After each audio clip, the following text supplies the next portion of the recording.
പൊരിവെയിലും തെരഞ്ഞെടുപ്പ് ചൂടും മലയോരത്ത് കൊടുമ്പിരി കൊള്ളുമ്പോൾ കരിഞ്ഞും ഒടിഞ്ഞും വീഴുന്ന നേന്ത്രവാഴകളെ സംരക്ഷിക്കാൻ പ്രകൃതിയോട് മല്ലടിക്കുകയാണ് ഒരു പറ്റം കർഷകർ.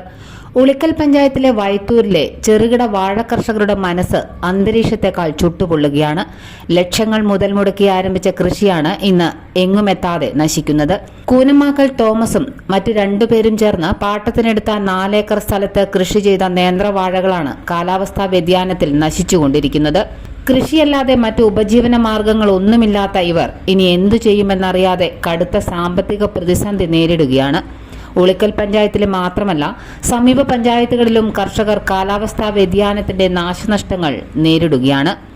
4 ഏക്കർ സ്ഥലമായിരുന്നു ഇവർ പാട്ടത്തിനെടുത്തത്. ഇതിൽ കപ്പ കൃഷി ചെയ്തതിന്റെ ബാക്കി വരുന്ന 1.5 ഏക്കർ സ്ഥലത്തായിരുന്നു ഓണം മാർക്കറ്റ് ലക്ഷ്യമിട്ട് വാഴകൃഷിയും തുടങ്ങിയത്. 1000 വാഴകളിൽ 450ഓളം വരുന്ന വാഴകൾ 4.5 മാസത്തിൽ കുലച്ചതാണ് ഇപ്പോൾ ഈ കർഷകർക്ക് തിരിച്ചടിയായിരിക്കുന്നത്. 7 മാസത്തിൽ കുലച്ച് 9-ാം മാസം വിളവെടുക്കേണ്ട കുള്ളൻ വാഴകളാണ് വളർച്ചയെത്താതെ കുലച്ചിരിക്കുന്നത്.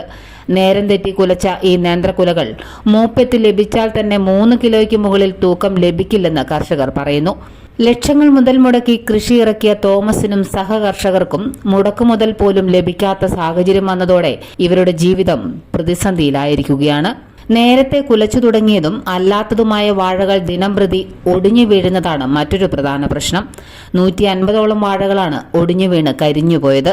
വെള്ളമൊഴിച്ചും വളമിട്ടും സ്വന്തം കുഞ്ഞുങ്ങളെപ്പോലെ പരിപാലിച്ചു വരുന്ന വാഴകൾ ഒടിഞ്ഞു വീഴുമ്പോൾ പിടയുന്നത് കർഷകന്റെ മനസ്സുകൂടിയാണ്.